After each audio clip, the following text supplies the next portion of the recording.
All right, good evening. My name is Kathy Chan. I'm an associate professor at the Faculty of Law and the acting director of the Center for Studies in Religion and Society for the 22-23 academic year. I'd like to open our lecture tonight by acknowledging and respecting Hmong peoples on whose traditional territory the university stands, and the Songhees, Esquimalt, and Wasanich peoples who have continuing historical relationship with this land. And I'd like to welcome everyone, whether you are here virtually or in person, to our public lecture today. We are very pleased to have Aqsa Ijaz with us today, all the way from Toronto via Montreal, or perhaps Montreal via Toronto. Aqsa is a doctoral candidate at the Institute of Islamic Studies at McGill University, who specializes in classical Persian literature and its reception in medieval and early modern northern India. So we welcome Aqsa. We're happy to have you with us, and we look forward to hearing from you today on fiction and the formation of love and the reception of Persian poetry in Islamic India. So welcome.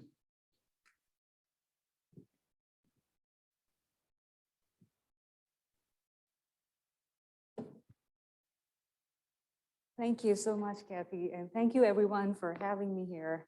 Thank you everyone on Zoom for joining in. I'm very honored to be delivering this public lecture at CSRS.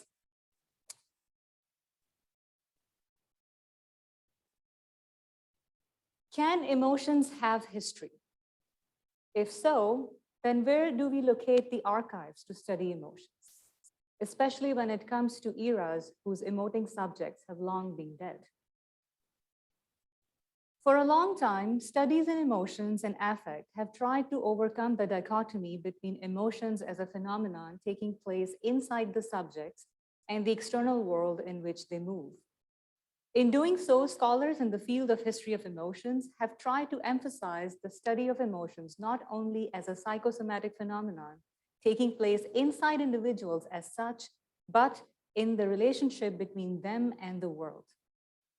Emotions in this sense are no longer conceived inside neatly charted and bounded subjects. Rather, they are in the space of in-between, in the subject's interaction with the world that informs and shapes emotions as a vicariously inhabited and intersubjectively negotiated phenomenon. As a scholar who's interested in engaging the question of love vis-a-vis the temporality of the past from the vantage point of the present, I find myself fascinated by the challenge that exploring this relational dimension between subjects and the world poses to me. The question for me is not only to explore the experience of love in a particular historical or cultural era, but also to question my own reach of the time in which certain articulations of emotions take place. As Margaret Pinau suggests in one of her brilliant recent books entitled Emotions and Temporalities, past, present, and future co-constitute each other to the degree of embroiling not only the linear conceptions of time, but also the possibility of sharp distinction between time. Because the past and the future are not safely gone or yet to come, they haunt the present with their all-pervasive presence. How can one imagine such a diffuse phenomenon of time as interconnected temporalities constantly spilling into each other? Where do we locate the archives of its experience, and how does the human mind process this reflexive directionality of time? While quantum physicists have done some incredible work to show us that time has no unity or directionality in itself, and it is only the human perception that gives any meaning to it, for me, there is no better way to engage this experience historically than to converse with the poet who turns this nihilistic dread of the cosmos into the materiality of the poem and gives us an archive to study not only the experience of time through ages, but also the dialogue among the dead for us to overhear. It is like what the Argentine storyteller Borges calls the aleph, a point in space that contains all other points, Anyone who gazes into it can see everything from every angle simultaneously without any distortion, overlapping, or confusion. Put simply, it is in the form of the poem and its continued reception that I find my archives to study the history of love in the experience of the poem's historical readers. I argue that any historical experience of emotion is mediated as well as modulated by the fascinating interaction between imagination, which I understand as a faculty of creating images or forms, and the imaginary, which links such imagery with affect or emotion that captures the significance the world carries for us. As a literary scholar, I differ here from historians who believe the imaginary to be the opposite of the real. Instead, I propose to see imagination as a faculty through which the world is made real to us. The vexed question of how we perceive the world and what mediates this perception is at the center of my argument. It is through engaging the artifact of the imaginary, of which the history of poetry is perhaps one of the most constituent elements, that we avail the most direct mode of perceiving the past on the question of exploring love. For it is only in the mode of poetry that we see language constituting the very reality it purports to express. I would like to pause here and read you this very beautiful couplets from the Persian poet on whom I'm presenting today. It's from his first poem called The Treasuries of Mysteries. And you can see how he creates this relationship between logos and eros in this beautiful couplet. He says, "Dar lughat ishq sukhan jan mast, ma sukhanim in talal iwan mast." In the discourse of love, words are our soul. We are language, these ruins, which words, language, our palaces. So we inhabit the language as if we are living at home.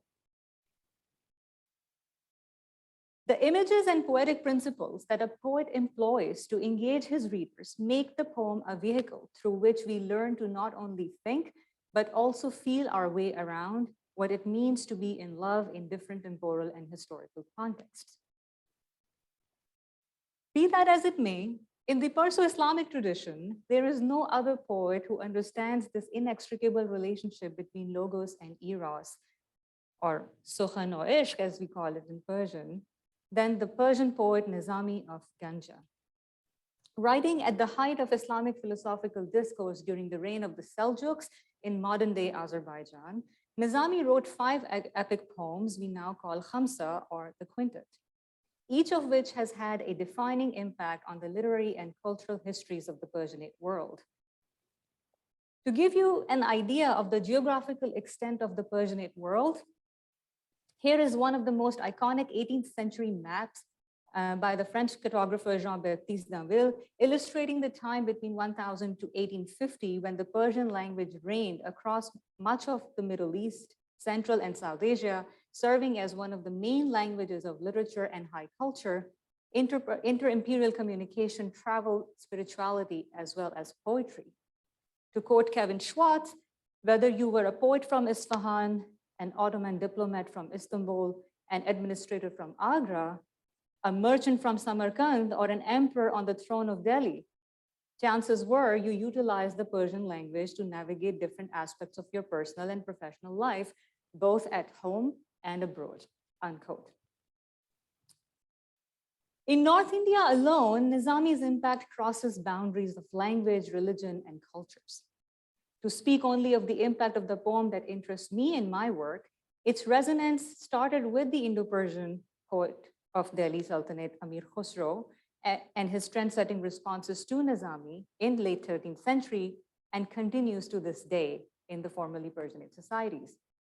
Between medieval, early modern, and colonial periods, several poets writing in Urdu, Punjabi, Sindhi, and other North Indian vernaculars translated and retold Nizami's poem to address the changing modes of articulating love. Well-known painters commissioned by major imperial courts throughout the pre-modern period visually interpreted the poem's key scenes in lavish illustrations, some of which you will see as I progress through my slides. Street bards and storytellers writing and speaking in Urdu and Punjabi appropriated it into their repertoire of performative storytelling and non-literate audiences in the oral reception of the poem marked their affinities with Nizami's poem by appropriating the relevant characters into the very soil of the land. And what do I mean by that? Here is a shrine from the province of Balochistan in Pakistan, in a small region called Las Bela. And a couple of Nizami's characters, Shireen and Farhad, are believed to be buried here in one gravesite. It's amazing. You can see the epitaph, and it's almost like a homage to the lovers.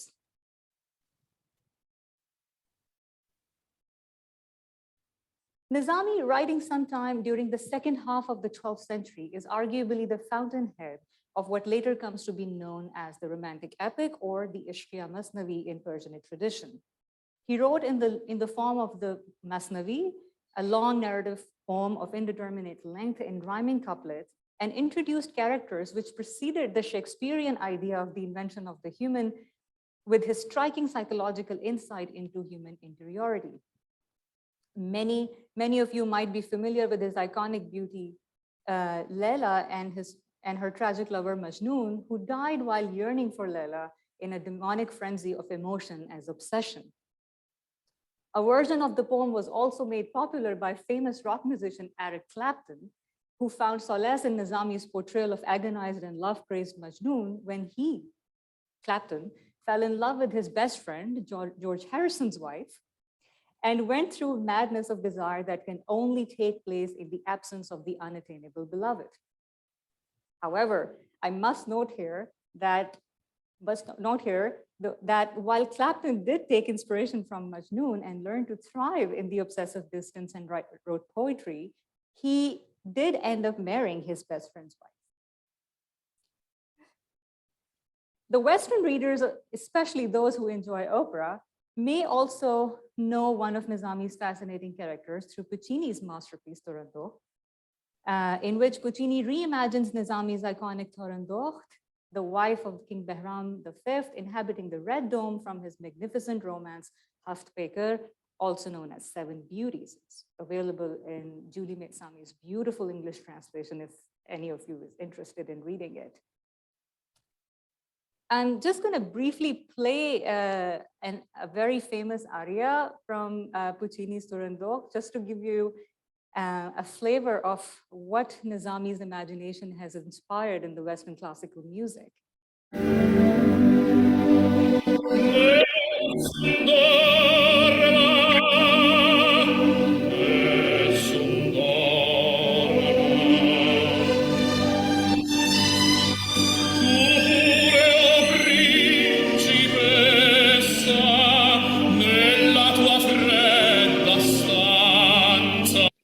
One of the most famous arias in Western classical music, right? Each and every poem that outlives Nizami in his corpus is a world unto itself. Whether it is the poetic drive into the depths of the mystical soul in his Treasuries of Mysteries, a couplet from which I just read to you, or the desire to educate the imperial conduct of the royal subject in his Book of Alexander. Nizami's long narrative poems invite us to live and breathe in the saturated sensorium of the world he so painstakingly creates for his readers. It is Nizami's inimitable poetic labor in creating such living, breathing worlds that enable his poems to not only inform, but shape the very reality they purport to express.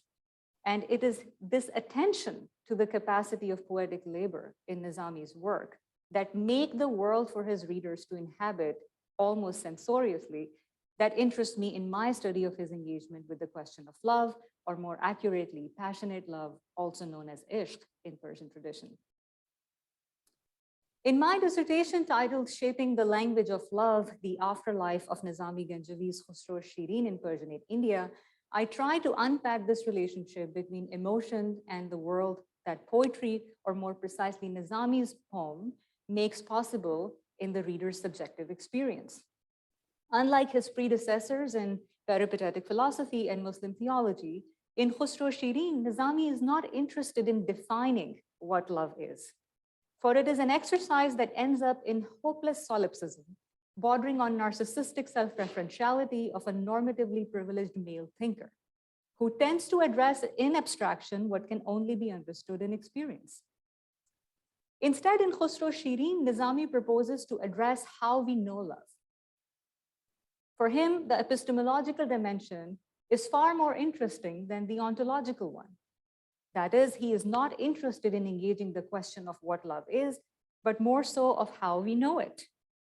He differentiates himself from his predecessors like Avicenna and Al-Ghazali on primarily two following counts. One, for Nizami, love is an embodied phenomenon in an experience of human finitude and alterity. It completes itself, love completes itself for Nizami by learning to reckon with the other who challenges the preconceived notions of what it means to love by putting us face to face with what we are not. As opposed to more mystically inclined ideas of love that presuppose the lover's ultimate goal to be in union with the divine, Nizami's poem illuminates the concept of love as oriented toward humans in their embodied intersubjectivity. In this case, he implicitly challenges the solipsistic understanding of love in Avicenna and Al-Ghazali, who propose love as either oriented towards God or as a self-becoming of every being. The object of love in both Avicenna and Al-Ghazali, to my understanding, is a non-responsive, hence conveniently silent and undisruptive beloved. Secondly, Nizami proposes poetry or fiction as a mode of thinking itself, which is more appropriate to talk about the subject of passionate love than the abstract reflection of philosophy and theology. For him, he as a poet is more equipped to conjure the sensorium with the poetic figures of ambiguity, expressive description, haptic metaphors, and other mimetic devices, which not only tell us about love, but also show us the experience of romantic desire.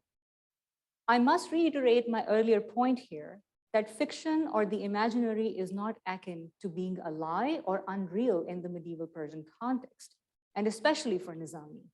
It is the very mode through which the real is communicated to us.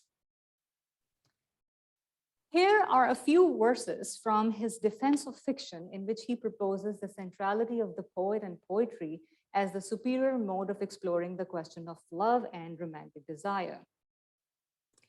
I'm not going to read the Persian in the interest of time, so I'm just going to read the translation. It says, I laid the fulcrum of, he's talking about his poem. It's kind of raison d'etre of how he comes to write this story. And he has to defend himself against the accusation of writing a story that is based on a lie, right? So he's defending his choice of using fiction as a mode of communication, as a mode of question of love. So he says, I laid the fulcrum of the story thus and turned the house of fire into paradise.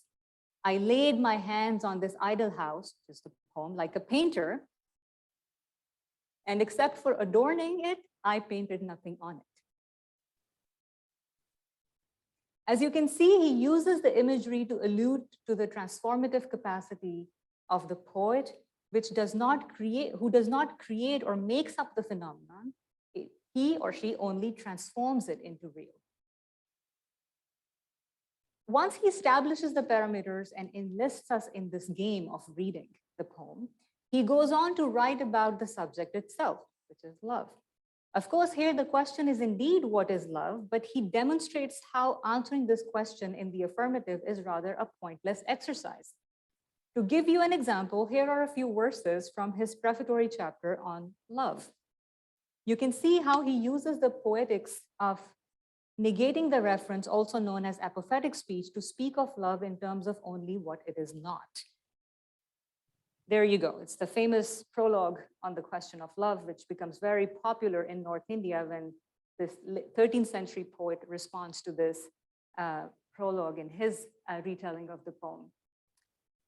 For me, there is no motto better than love. May there be no work for me but of love. Heavens without love have no altar. The world's soil is not fertile except with the water of love. The world is love and everything else, the making of deceit. All else is play except the game of love. If the soul of the world were without love, Who could have lived in this constantly orbiting world? Anyone who's empty of love is frozen, for he remains dead even if he claims to have lived 100 lives. Unquote. We can safely infer from these verses that love cannot be defined in and of itself. As you can see, he never tells us what love is. There is no positive reference, and this chapter goes on for several verses doing exactly the same modality. Just say, without love, you can't do this, you can't do that. There's nothing, but we never know what love is. He does not cheapen the power of the emotion by pinning it to a definition, which by definition would be limited.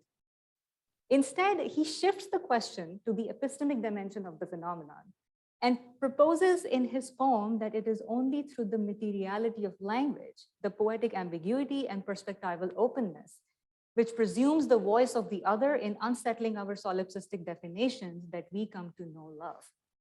By incorporating the poetic principles of ambiguity, indeterminacy, and perspectivism as the raw material of his storytelling, Nizami reveals the entire spectrum of emotion and the mechanics of desire, which we safely bundle up in one English word called love.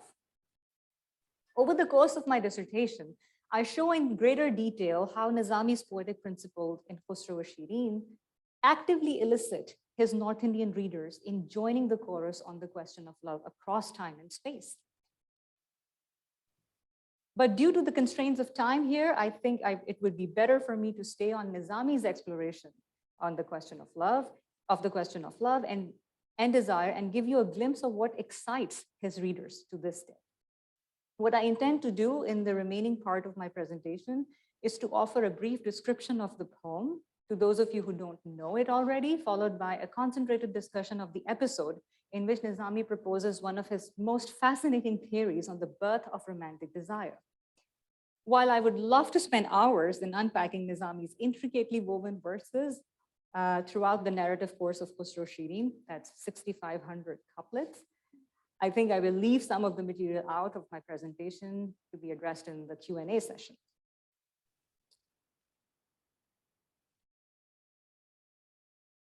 Written approximately in 1180-1181 AD, Nizami's Khusro Shirin is a sprawling poem exploring the question of love over 6,500 couplets featuring the last Sasanian king Khusro Parvez II and the Armenian princess Shirin. Inherited from his predecessor, Abul Qasim Firdausi, whom some of you might know as the author of the Persian Book of Kings, known as Shahnameh, Nizami picks up an episode from pre-Islamic Persia, specifically the moment heralding the twilight of the last Persian dynasty before the advent of Islam, and fills the gaps in historical narratives with the imaginative power of fiction. In this sense, as opposed to many scholars' assertions, Khusro Shirin is not a romance in the sentimental sense of the word. As I argue in my dissertation, it is a twofold attempt to reimagine history with an intent to understand its characters deeply and propose a counter-argument to dominant theories on the question of love in medieval Islamic thought.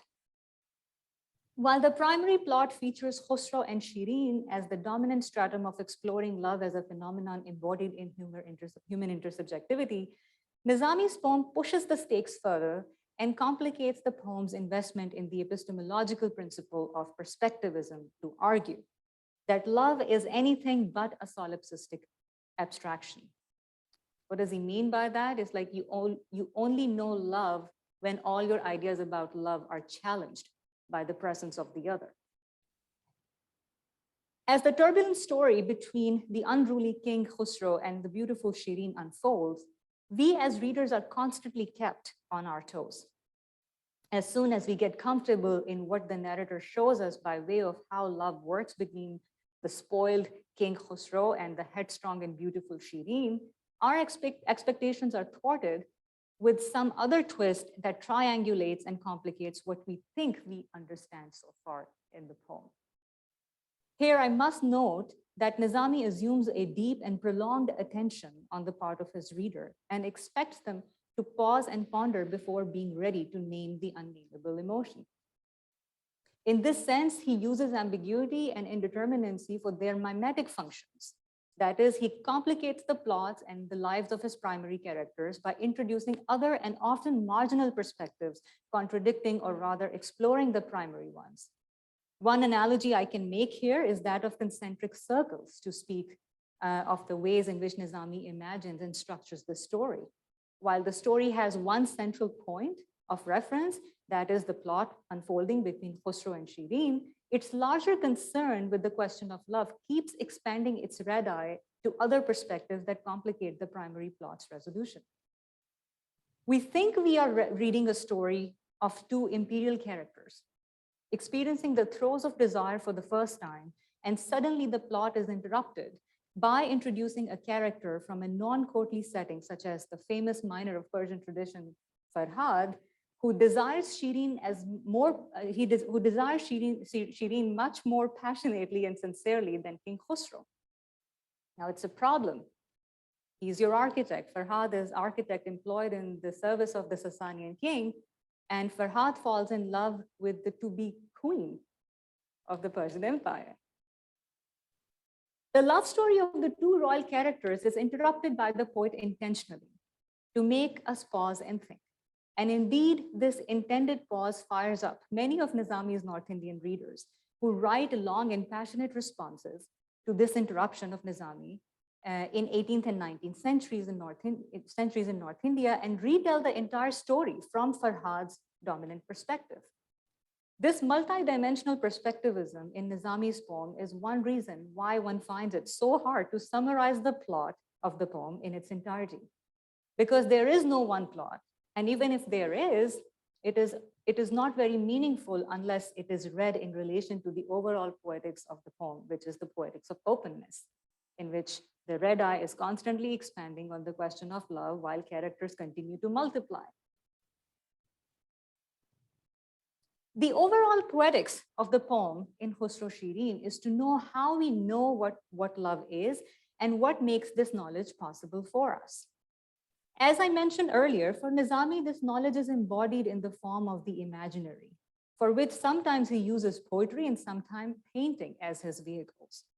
I will stop my commentary here for a moment and read a very beautifully narrated scene in which Nizami shows us his theory of how the seed of romantic desire is planted in one's heart and what kind of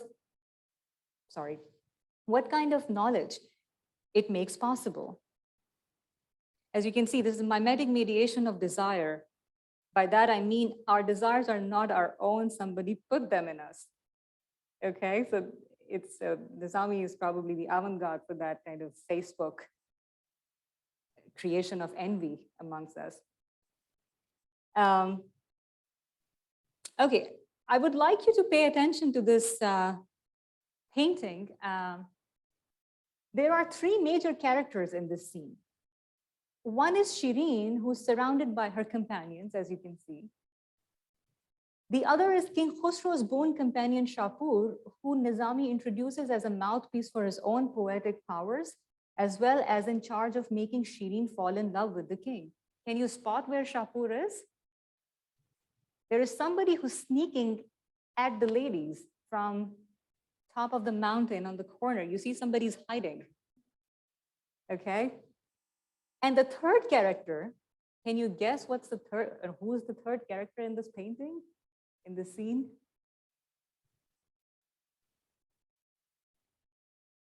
It's the painting itself.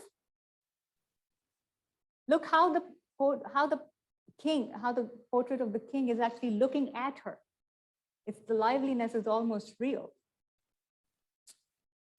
The third character is the painting itself. The scene describes Shapur's first night in Armenia, that's Shireen's hometown, where he arrives to make Shireen fall in love with King Khosrow through the ruses of the imaginary. Now, I must read these couplets for you that Shapur delivers when he introduces himself. And he says, and this is Shapur telling the king that he is capable of doing this.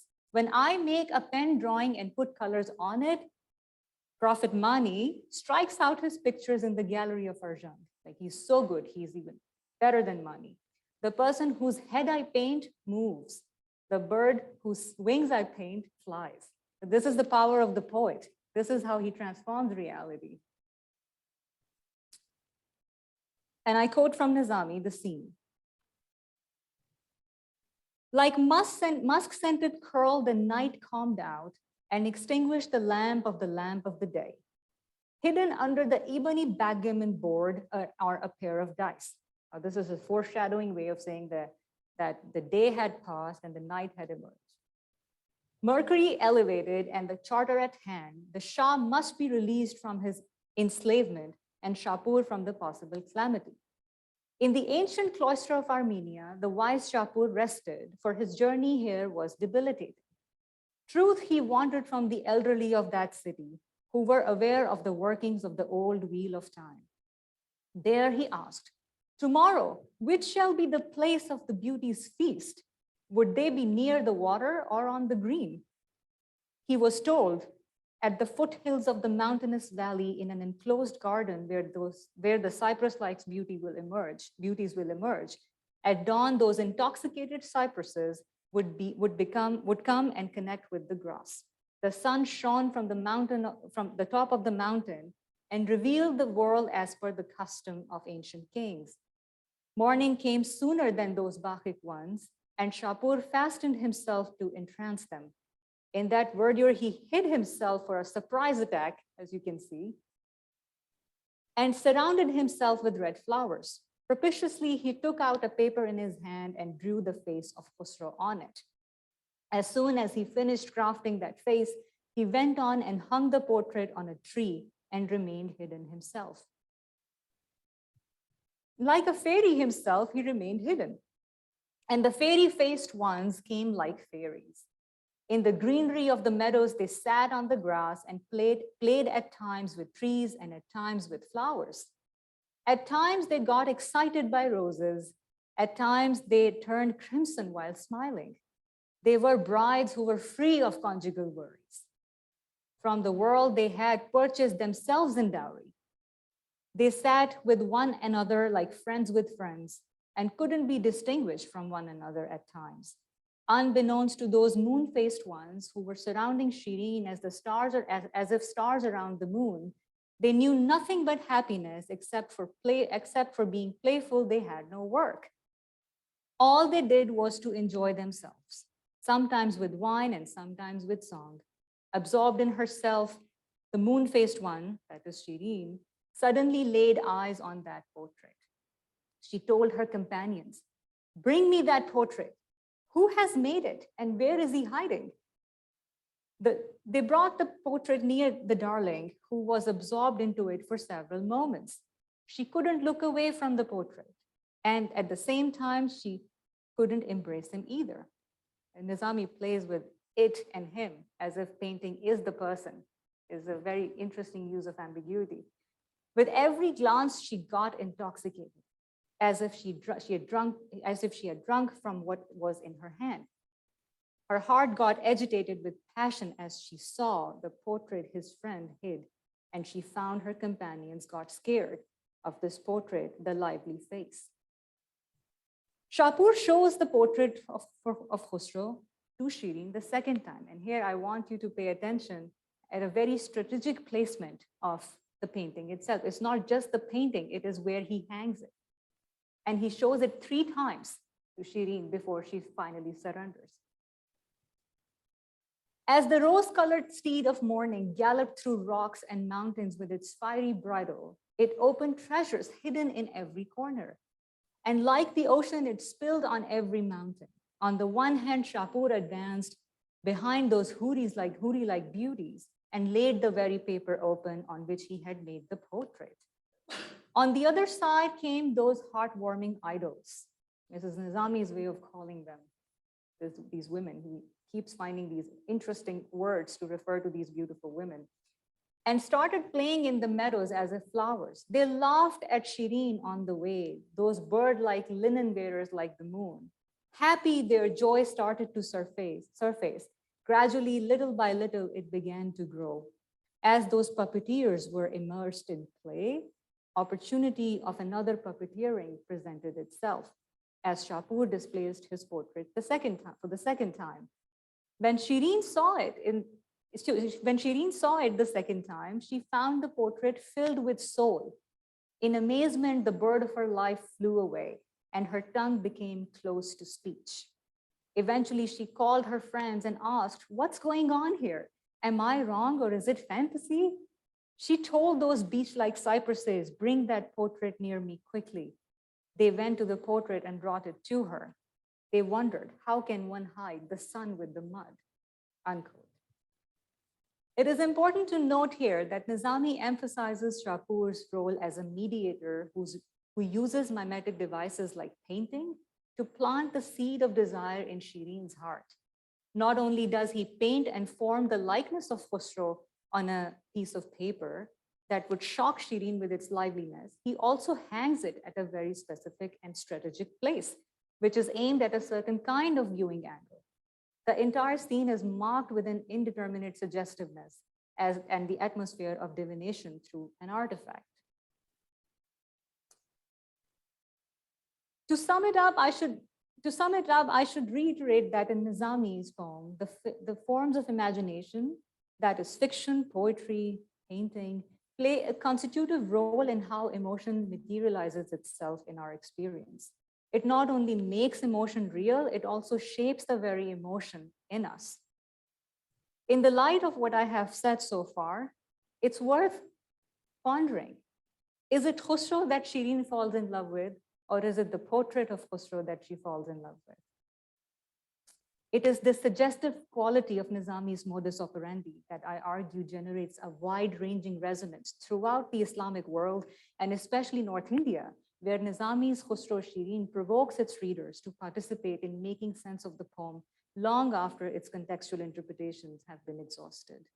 In this talk, I tried to show a fraction of Nizami's poem and its various poetic interventions, and I hope to discuss some of it further with you in the Q&A session. Thank you very much.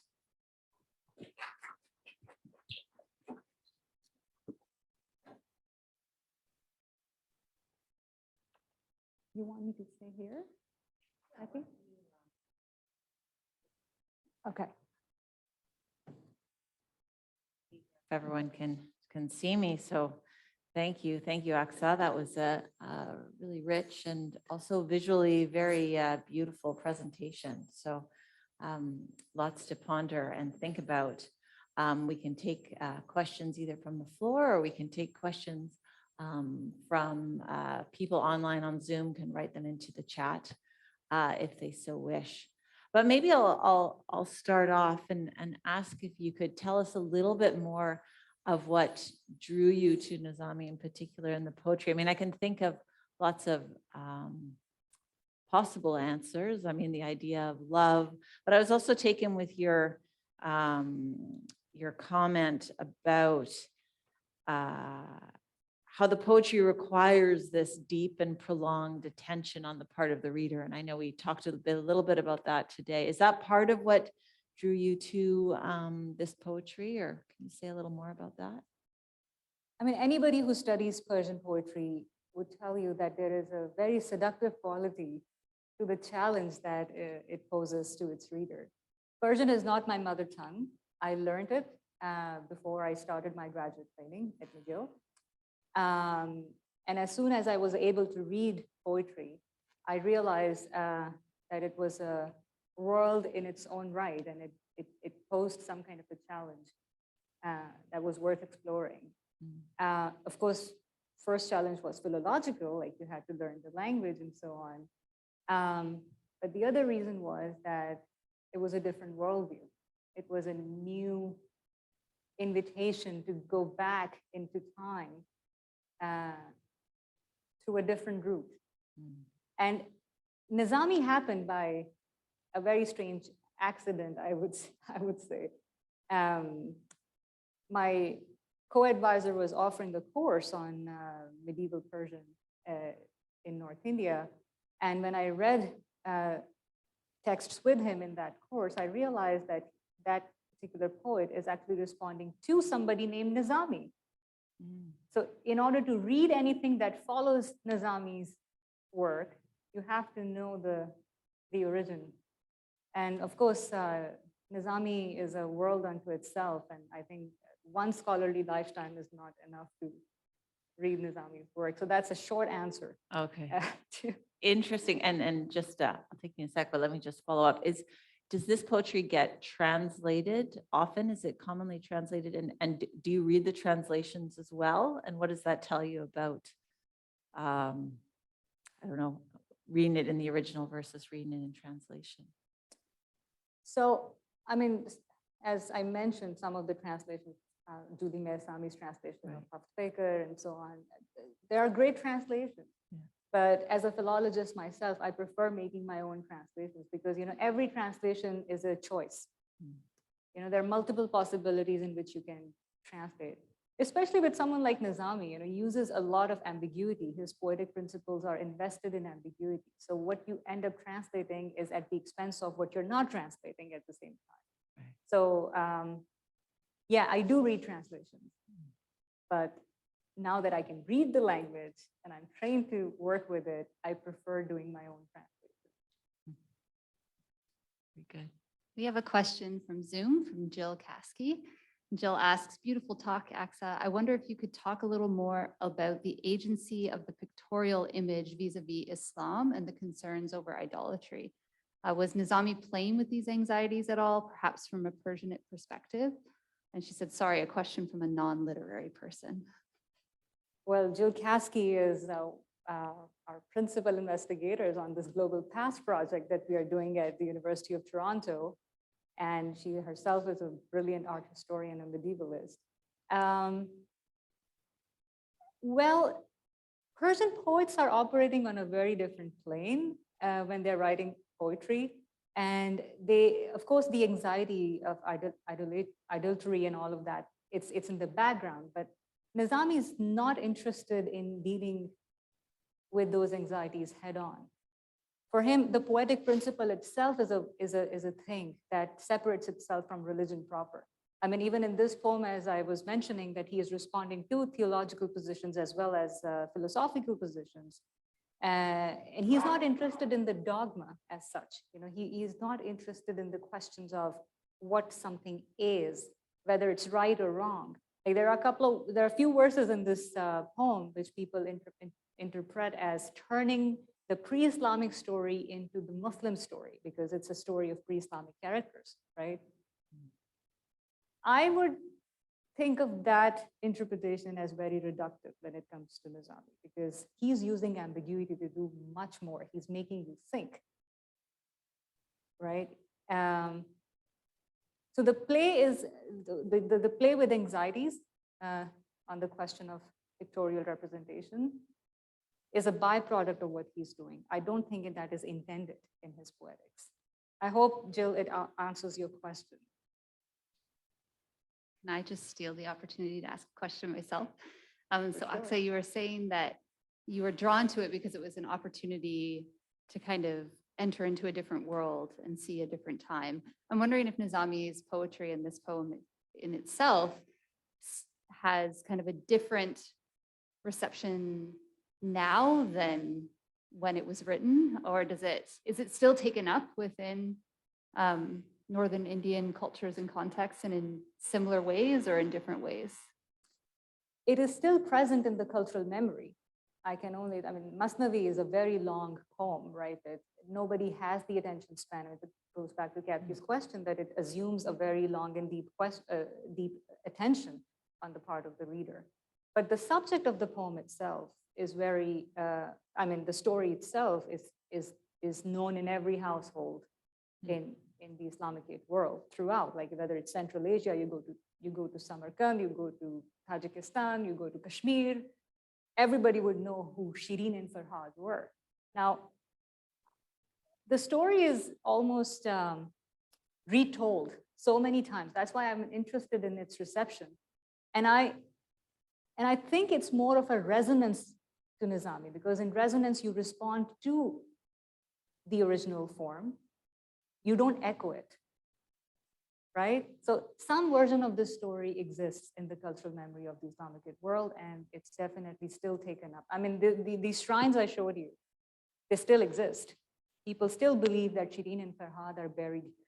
It's an amazing phenomenon to explore. You're an ethnographer, you might find it very interesting. Like, oh, why do you believe? Like, what's the context? It's not even Persia. She died in Madain, in Baghdad, a closer suburb to Baghdad. So. And how, just to follow that up, how does it get then from that reception in Northern India to Eric Clapton, say? What is the route, if you can? Eric Clapton found himself in the same zone as Majnun, but he didn't know that until he found a translation of Layli and Majnun, one of Nizami's other very famous poems. And so one day he just discovers this English translation of Nizami's poem, and that poem had Majnun's character very clearly charted. And here it is, because Majnun becomes a lover, he goes into the wilderness, and the symptom of his lovelornness is that he writes poetry. Right. Okay. He becomes a poet because he suffers. And Clapton thought, well, this is a great companion. It's a material semiotic companion in Nizami. He actually, the famous song Laila, Clapton's famous song Laila, he actually writes Nizami as his co-songwriter. Oh, really? I'm yours, yeah. It's Nizami and Clapton are co-songwriters.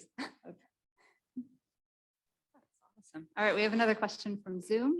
Alicia Strangus said, if I understand correctly, Nizami's use of fiction as the ideal mode in which to communicate the real was challenged at the time he was writing. To what extent is this still the case in readers of his poetry today? Thank you, Alicia. And Alicia is my co-project manager on that Global Past project. And Alicia always asks these brilliant questions and makes you think. It depends who you talk to, I think. It depends who you talk to. You're talking to historians who basically mostly don't have anything to do with poetry. They would say, yeah, but it's fiction. It never happened. But for Nizami or any fiction writer, fiction is a different mode of knowing reality, It's not whether something is true or not. It is what Wallace Stevens would say, it's the supreme truth. It's the supreme fiction of our truth, right? So I don't know. I mean, I have read, the scholarship in my field is amazing, and I owe a great deal of my intellectual debt to the scholars in the field. I don't think the question of fiction has been taken up as yet when it comes to Nizami, and I think I'm doing that in my dissertation just to initiate that conversation that Nizami is very interested in defending fiction as a mode, right? Why is he doing that? Clearly, there must be something around him that is making him defend this very mode of writing. So, yeah, that's an answer in a nutshell.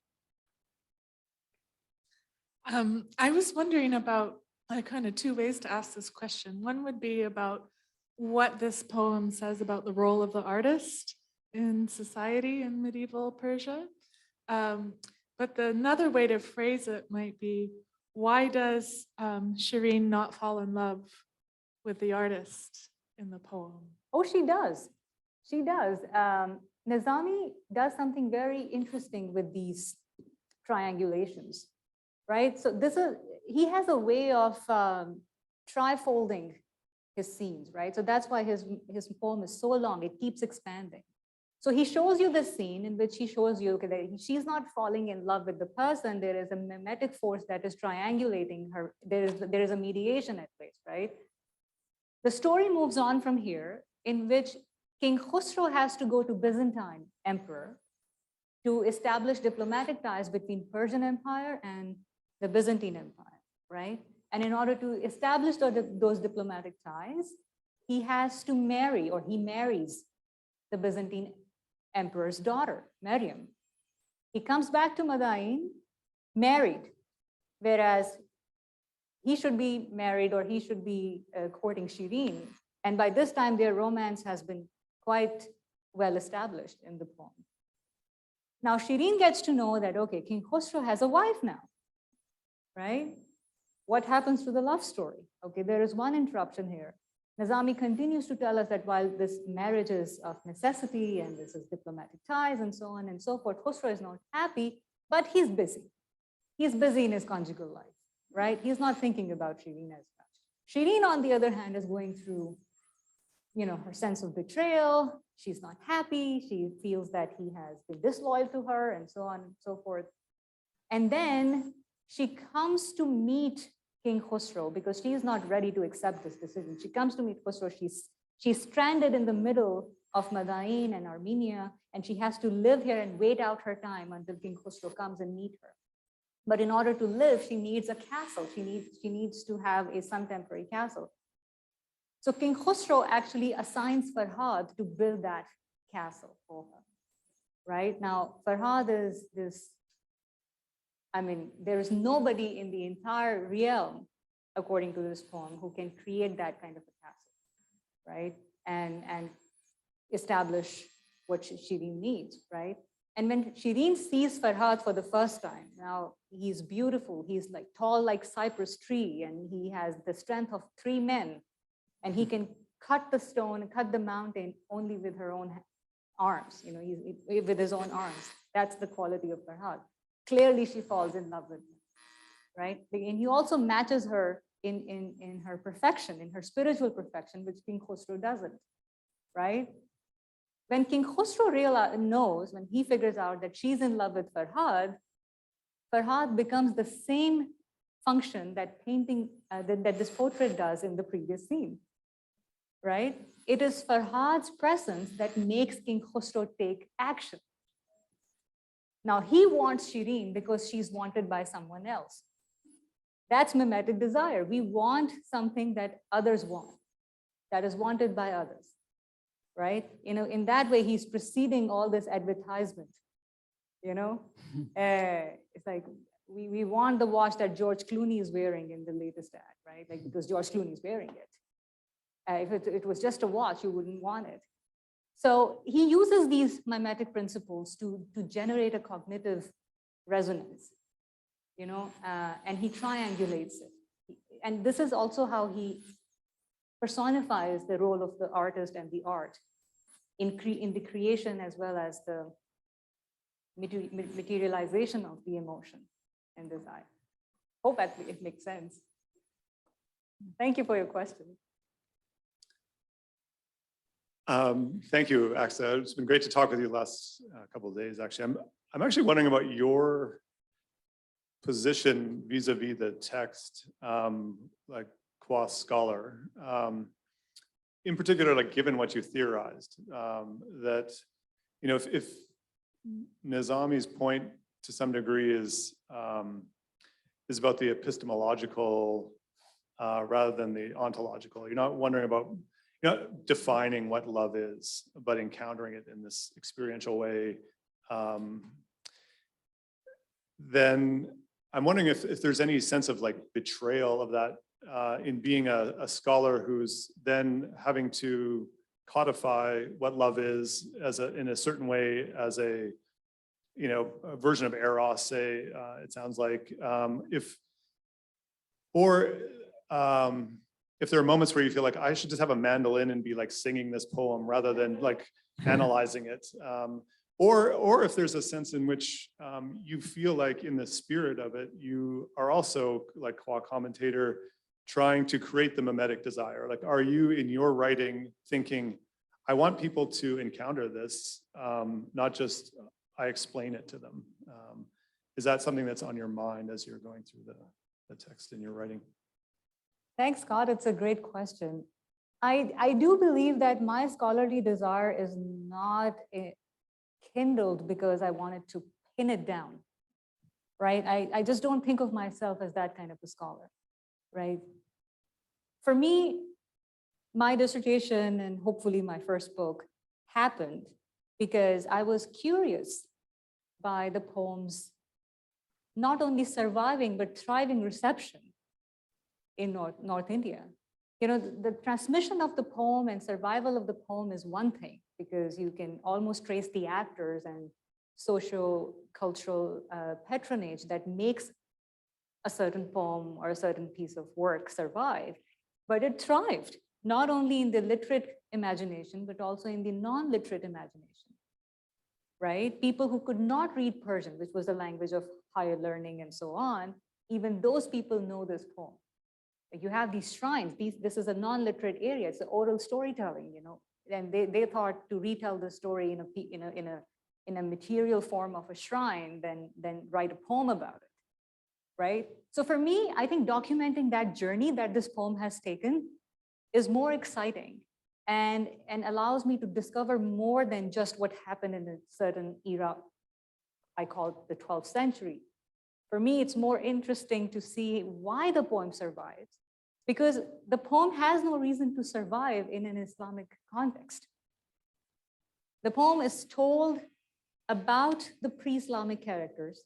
They never become Muslim, because usually you would convert them. They never become Muslim. They remain in the foreignness of their pre-Islamic zones. They remain, and there's a lot of Zoroastrian imagery in the poem, right? They're fire temples, they're worshiping fire and so on and so forth, right? And there are exceptional meta-poetic depths in the poem.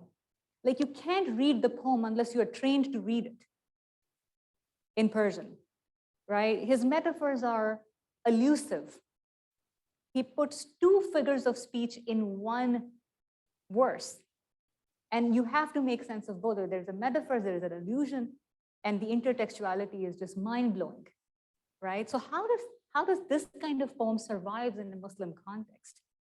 These are pagans, right? So it's very curious, and the only reason I can think of that it survived is because Nizami is invested in eliciting his readers on the question that is never going to get old, right? So I hope that answers your question. Okay.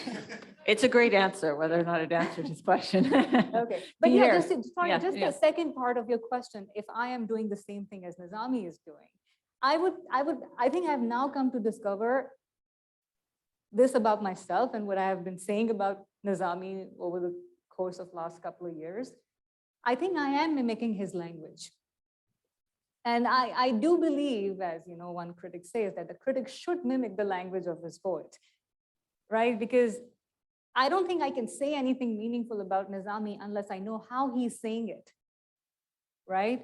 So I'm very fascinated by the attention he assumes on the part of his reader, but also the attention that he gives us in writing, in charting that whole course that he wants us to experience. So there's definitely some correspondence there, but I don't know if I'll ever be a wordsmith that Nizami is, but there's definitely an effort.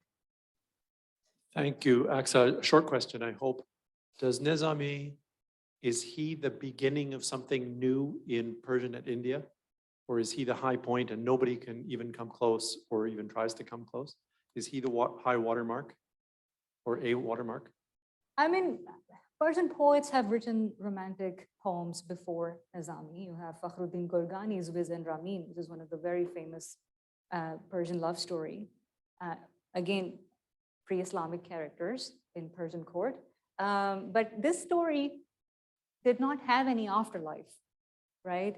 Now, Nizami is the fountainhead of the epic form itself, and I would say he's the fountainhead of a narrative poem that is invested in human interiority, right? You compare him with somebody like Ferdowsi, the author of Shahnama.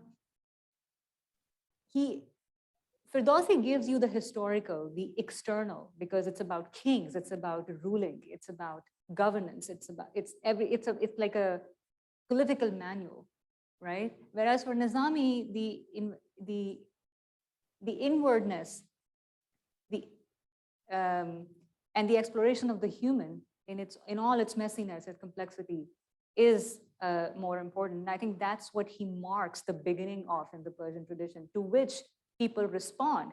I'm not sure what you mean by whether he can be imitated or not, but it's like he has definitely sought responses and it has worked, right? And it keeps you hooked.